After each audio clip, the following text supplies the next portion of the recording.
June 6, 1944. While 156,000 Allied soldiers crossed the English Channel toward the beaches of Normandy, while 5,000 ships churned through dark waters, while 13,000 aircraft filled the skies, Adolf Hitler slept. He slept in his bedroom at the Berghof, his mountain retreat in the Bavarian Alps, 900 miles from the largest amphibious invasion in human history, and nobody dared wake him. The phone rang in the operations room at 3:30 that morning. Major General Rudolf Hoffmann, the duty officer, took the call from Field Marshal Gerd von Rundstedt's headquarters in Paris. Airborne troops were landing in Normandy, thousands of them, parachutes filling the night sky, gliders crashing into fields. The invasion had begun. Hoffmann stared at the map. He knew what needed to happen. The Panzer divisions, the armor, 24,000 tanks and assault guns positioned across France, the most powerful armored force ever assembled for coastal defense. But they were frozen. Hitler had personally taken control of their deployment months earlier. Nobody could move them without his direct order, and Hitler was asleep. Hoffmann called General Alfred Jodl, Chief of Operations Staff. Jodl lived just down the mountain from the Berghof. His voice came through the line thick with sleep. "Let him rest," Jodl said. "We'll brief him in the morning. This is probably just a diversion anyway. The real invasion will come at Calais." So the Panzer divisions stayed where they were, and Hitler slept. On the beaches, American soldiers waded through water turned red. At Omaha Beach, the first waves were cut down before they reached the sand. Men drowned under the weight of their equipment. Body parts floated in the surf. Medics worked on soldiers whose intestines spilled onto the beach. The water's edge became a line of corpses. But at Utah Beach, 4 miles to the west, the landing went almost smoothly. Paratroopers of the 82nd and 101st Airborne had secured the causeways inland.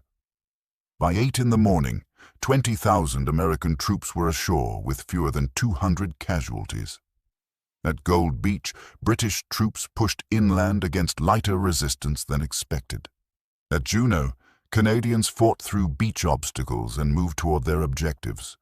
At Sword, the British advanced to within 3 miles of calm. And still, Hitler slept. Field Marshal Erwin Rommel wasn't even in France. He'd driven to Germany 2 days earlier to celebrate his wife Lucy's birthday on June 6th. He'd planned to continue to Hitler's headquarters to plead once again for release of the Panzer divisions to the coast. He believed the invasion would be decided on the beaches in the first 24 hours. After that, it would be too late. He was at home in Herrlingen when his chief of staff called at 10:15 that morning. "The invasion has begun," General Hans Speidel told him. Rommel's face went white. He hung up the phone and turned to his wife. "I must go," he said. "I was right, it started. And I'm here." He climbed into his Horst-Staff car. His driver, Danielle, pushed the accelerator to the floor. They raced west toward France at over 100 miles per hour, the speed limit meaningless now. Rommel sat in the back seat, silent, watching the German countryside blur past. He knew what was happening. Every hour that passed without the Panzers was an hour the Allies spent consolidating their beachheads, building their strength, bringing in more men, more tanks, more supplies. At the Berghof, Hitler's staff went about their morning routines. They had breakfast. They reviewed reports from other fronts. They did not wake the Führer. Martin Bormann, Hitler's secretary, emerged from his quarters at 9. He was told about the landings. He shrugged. "Let him sleep," he said. He was up late last night. Hitler had indeed been up late. He'd spent the evening in the great hall of the Berghof with a small group that included 2 of his secretaries, Traudl Junge and Gerda Christian. They'd talked until nearly 3 in the morning. Hitler had been in good spirits, reminiscing about the early days of the party, telling stories from the 1920s. He'd finally gone to bed around 3:30, just as the first reports of the invasion were coming in. Now it was noon. The invasion was 6 hours old. 50,000 Allied troops were ashore, and Hitler was just waking up. He came down to the Great Hall around 1 o'clock in the afternoon. He'd bathed and dressed in his usual uniform, field grey tunic, black trousers, simple leather belt. His face was puffy from sleep, his eyes still adjusting to the daylight streaming through the massive windows overlooking the Alps. Wilhelm Keitel, Chief of the Armed Forces High Command, was waiting. So was Jodl. They stood as Hitler entered. "Mein Führer," Keitel began. "The enemy has landed in Normandy." Hitler stopped. His eyes widened slightly. Then, to the shock of everyone in the room, he smiled. "So," he said quietly, "they've come." He walked to the map table. Keitel and Jodl followed. They spread out the maps of northern France. Keitel pointed to Normandy, to the 5 beaches now marked with Allied positions. Hitler leaned over the table, his hands pressed flat on the wood. He studied the maps for several minutes in complete silence. Then he straightened. His smile had grown wider. "The news couldn't be better," he said. His voice was almost cheerful. "As long as they were in Britain, we couldn't get at them. Now we have them where we can destroy them." Jodl cleared his throat.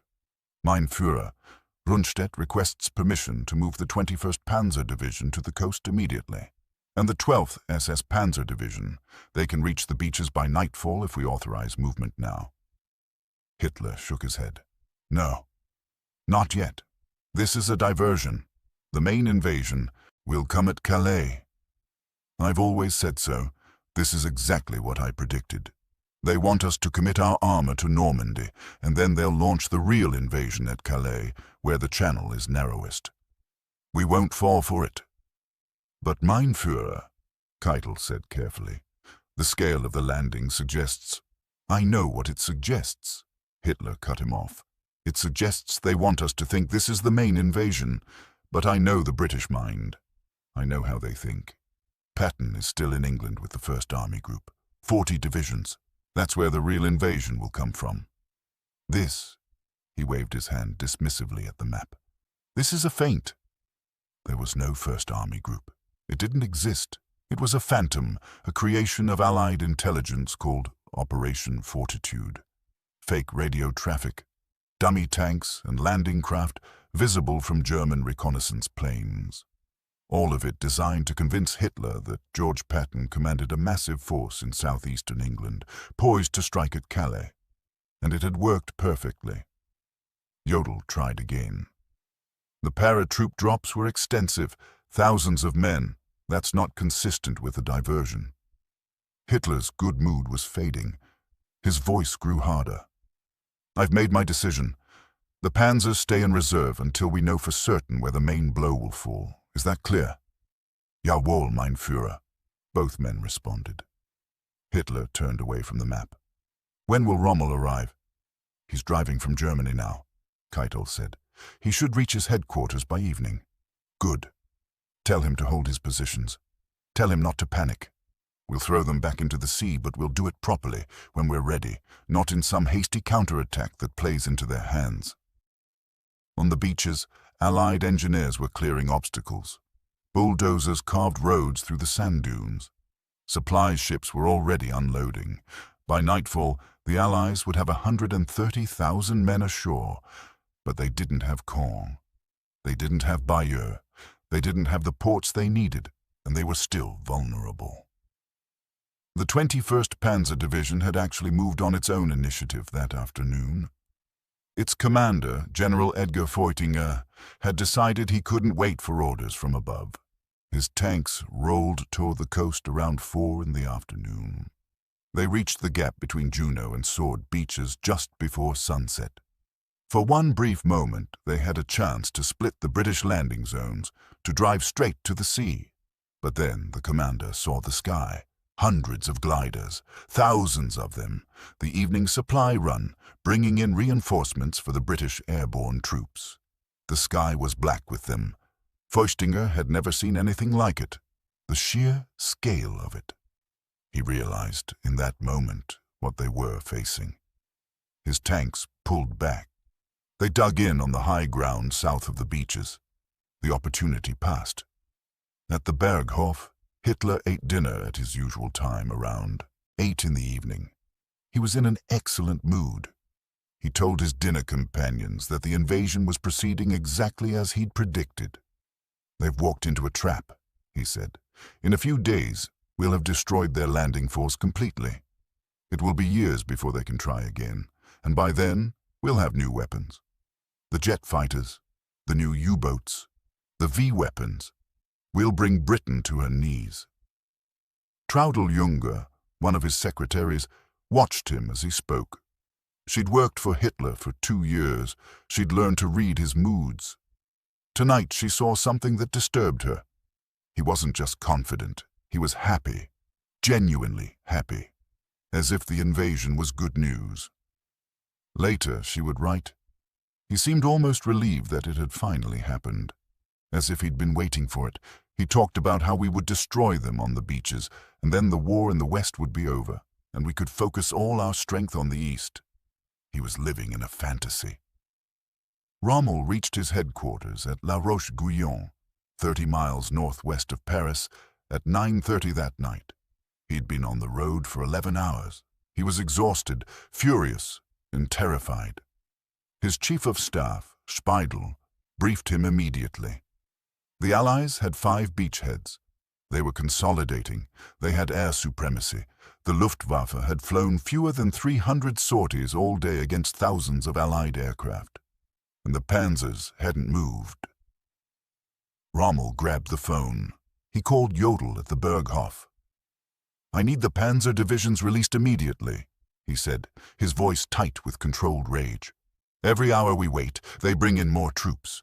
We have to hit them now, tonight, before they can organize their defenses." Jodl's voice was calm, almost patronizing. "The Führer believes this is a diversion. The main invasion will come at Calais.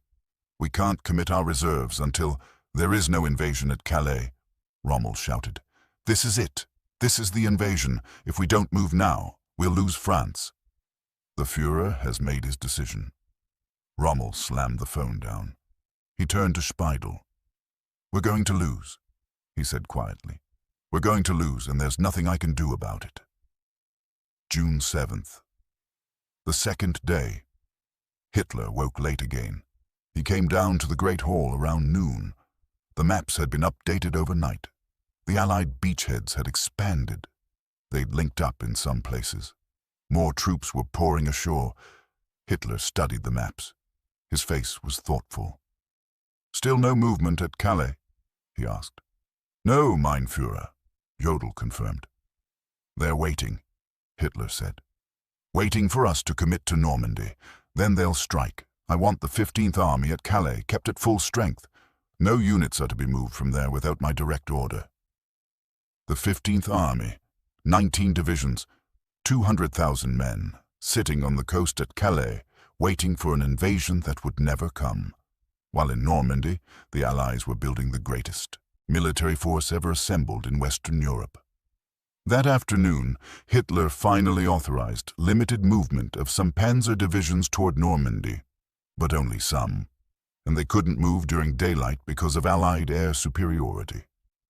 They had to travel at night, hiding in forests and villages during the day. What should have taken 6 hours took 2 days. The 12th SS Panzer Division, the Hitler Youth Division, began moving toward Caen on the night of June 7th. These were teenage boys, 17 and 18 years old, fanatical believers in National Socialism. They'd been trained to fight to the death. They would. But they didn't reach the front until June 9th. By then, the Allies had 300,000 men ashore. On June 8th, Hitler held a military conference at the Berghof. All the senior commanders were there, either in person or by telephone. Hitler stood at the map table, his hands clasped behind his back. He spoke for over an hour. "Gentlemen," he said, "the enemy has made a grave mistake. They've committed themselves to a landing in an area where we can destroy them. The terrain favors the defense. The hedgerow country of Normandy is perfect for our tactics. Every field is a fortress. Every lane is a killing ground. We will bleed them white." He pointed to the map. "Here is what will happen. We will contain their beachhead. We will prevent them from breaking out. And then, when they've exhausted themselves trying to advance, when they've suffered 50,000 casualties, 100,000 casualties, we will launch our counter-offensive. We will drive them back into the sea, and the war in the West will be over." Field Marshal Hugo Sperle, commander of Luftflotte 3, tried to interject. "Mein Führer, we have a serious problem with air superiority. The enemy has complete control of the skies. Our fighters can barely get airborne. Our ground forces are being bombed constantly. We can't move in daylight. We can't bring up supplies. The roads are impassable." Hitler's face darkened. "Then your pilots aren't trying hard enough. The Luftwaffe has failed me before. It's failing me again. I want to see results. I want to see enemy aircraft shot down. I want to see our jets in combat. Where are the jets?" "The Me-262 is still in testing," Sperle said carefully. "It's not ready for combat operations." "Then make it ready." Hitler's voice rose. "I don't want excuses. I want results." The room fell silent. Everyone knew the truth. The Luftwaffe was finished. It had been bled dry over Germany, over the Mediterranean, over Russia. There were no reserves left. The pilots who remained were mostly inexperienced boys with 30 or 40 hours of flight time, thrown into combat against Allied pilots with hundreds of hours of experience. But nobody said this to Hitler. Rommel wasn't at the meeting. He was in Normandy, driving from unit to unit, trying to organize a coherent defense with forces that arrived piecemeal, that couldn't move during the day, that were constantly under air attack. He visited the 12th SS Panzer Division on June 9th. The young soldiers cheered when they saw him. They believed they would drive the Allies into the sea. Rommel looked at their faces and felt sick. That evening, he called Hitler directly. It was a breach of protocol. He should have gone through Jodl or Keitel. But Rommel didn't care anymore. "Mein Führer," he said when Hitler came on the line, "I must speak frankly. The situation in Normandy is critical. The enemy grows stronger every day. We grow weaker. We cannot win a battle of attrition against their air power and their material superiority. We must pull back to a more defensible line, conserve our strength and pull back." Hitler's voice was ice. "You want to give them more ground? You want to hand them France?" "I want to preserve the army," Rommel said. "If we fight where we are, we'll be destroyed. The Allies have unlimited resources. They can replace every loss. We cannot. Every tank we lose is irreplaceable. Every trained soldier is irreplaceable. We have to fight intelligently, not throw ourselves against their firepower." "Your job is not to think strategically," Hitler said. "Your job is to hold your positions and throw the enemy back. If you can't do that, I'll find someone who can." The line went dead. Rommel stood in his command post, holding the silent telephone. His aide, Captain Helmuth Lang, watched him. Rommel set the phone down gently. "He's insane," Rommel said quietly. "He's completely insane, and he's going to destroy us all." June 10th. The Allied beachhead was now 50 miles wide and 10 miles deep. They had 500,000 men ashore. They had Bayeux. They were pushing toward Caen and toward the Cotentin Peninsula. They were building artificial harbors, the mulberries, to bring in supplies until they could capture a port. At the Berghof, Hitler was still waiting for the invasion at Calais. He studied intelligence reports about Patton's Phantom Army Group. He counted the fake divisions. He calculated the threat. "They're waiting for the right moment," he told Jodl. "When we're fully committed in Normandy, that's when they'll strike at Calais. We must not fall for it." Jodl didn't argue anymore. None of them did. They'd learned it was pointless. On June 12th, the first major German counterattack went in near Caen. The Panzer Lehr Division, one of the finest armored units in the Wehrmacht, attacked toward the British positions. They advanced 3 miles before running into a wall of naval gunfire. 16-inch shells from the battleship HMS Rodney obliterated entire companies. The panzers pulled back, having lost a third of their strength. The commander, General Fritz Bayerlein, reported to Rommel, "The enemy's naval guns make movement impossible. We're not fighting an army, we're fighting a fleet." Hitler's response, when he heard this, "Then our troops must show more determination. They must be willing to accept casualties." This is the decisive battle of the war. June 13th. The first V-1 flying bombs hit London. Hitler was ecstatic. "Now they'll see," he said. "Now they'll understand what it means to face German technology. These are just the beginning. Soon we'll have the V-2, missiles they can't intercept. We'll reduce London to rubble." He saw the V-weapons as revenge for the invasion, as if the two were connected, as if bombing London would somehow affect the battle in Normandy. His staff exchanged glances, but said nothing. June 17th. Hitler flew to France. It was his first visit to the Western Front since the invasion. He met with Rommel and Rundstedt at Margival near Soissons in a bunker complex that had been built in 1940 for the planned invasion of Britain. Rommel had prepared a detailed briefing. He'd brought maps, statistics, casualty reports. He intended to convince Hitler, face to face, that the situation was hopeless unless they changed strategy. Hitler arrived by plane, landing at a nearby airfield. He looked tired. His left hand trembled constantly now, a symptom of Parkinson's disease that was growing worse. He walked with a slight stoop, but his eyes were still sharp, still demanding. They went into the bunker. Rommel began his briefing. He spoke for 20 minutes, laying out the situation in Normandy. The Allied superiority in every category: men, tanks, aircraft, artillery, supplies. The impossibility of moving German forces in daylight. The constant attrition, the lack of reserves. "Mein Führer," Rommel concluded, "we cannot win this battle as we're fighting it now. We must consider alternatives. Perhaps a negotiated settlement in the West, so we can concentrate our forces against the Soviets. Perhaps—" Hitler exploded. He stood up so violently his chair fell backward.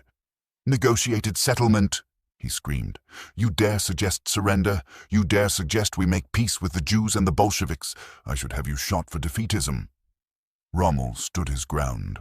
"I'm not suggesting surrender. I'm suggesting we face reality. We're losing this war. Unless we change our approach, we're losing because of traitors and cowards." Hitler's face was purple. Spittle flew from his mouth.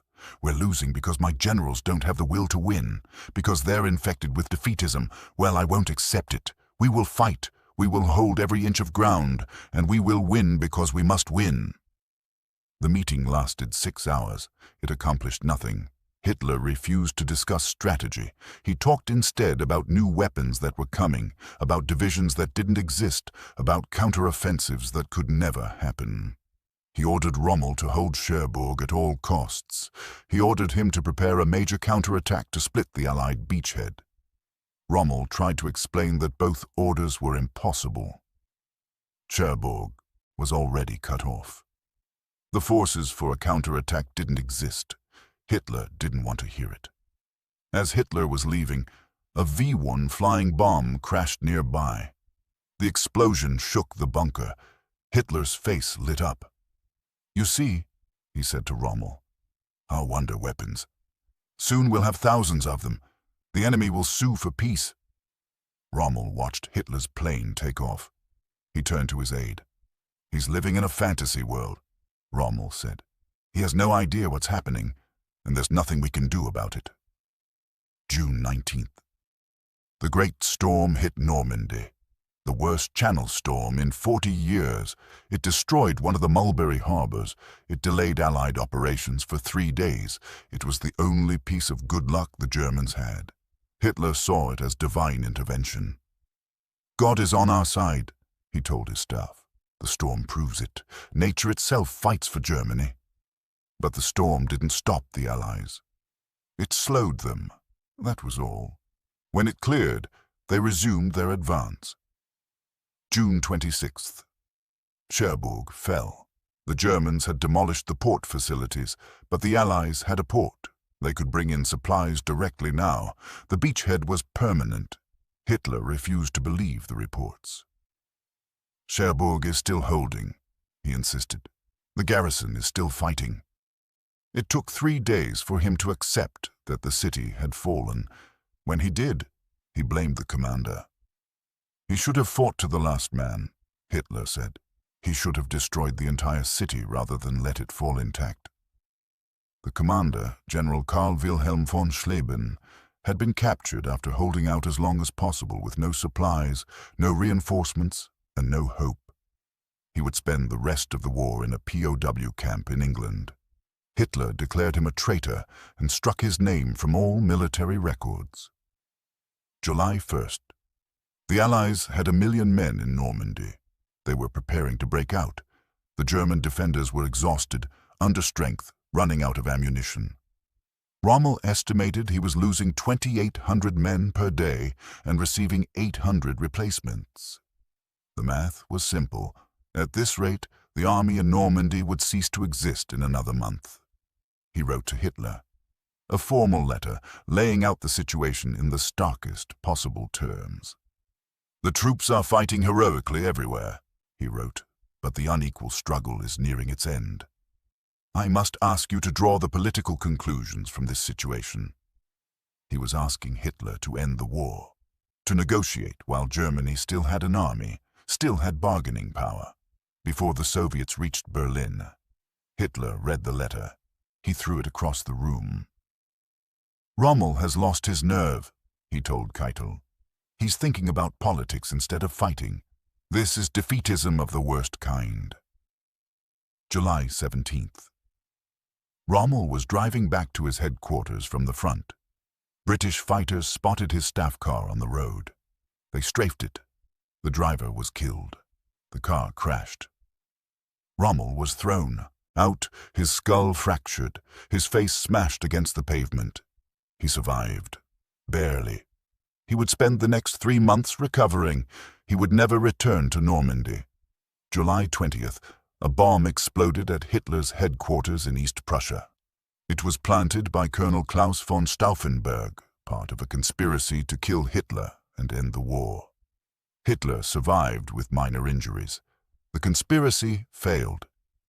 In the purge that followed, 7,000 people were arrested. 5,000 were executed. Among them was Erwin Rommel. The Gestapo found evidence linking him to the conspirators. They gave him a choice: public trial and execution, with his family disgraced, or suicide with full military honors and his family protected. On October 14th, Rommel took poison. The official story was that he died from his injuries. August 25th. The Allies liberated Paris. The German garrison surrendered without destroying the city. Hitler had ordered Paris burned. "If Paris falls," he'd said, "it must fall as a pile of rubble." The garrison commander, General Dietrich von Choltitz, ignored the order. He saved the city. Hitler called him a traitor. September. The Allies reached the German border. They'd advanced from Normandy to the Rhine in 3 months. The Wehrmacht in the west had been destroyed. Of the 60 divisions that had been in France on June 6th, only 10 remained combat effective.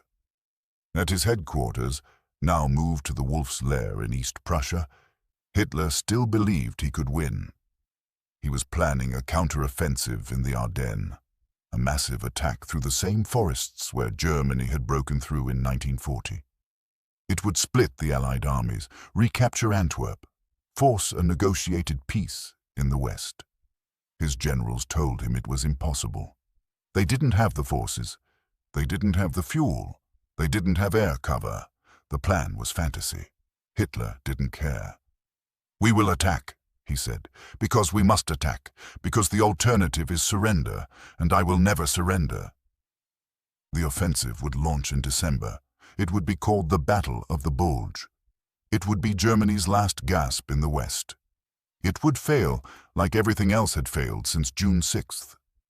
Because on that morning in June, when Hitler slept while the invasion began, when he smiled and said the news couldn't be better, when he refused to release the Panzers because he was waiting for an invasion that didn't exist, he lost the war.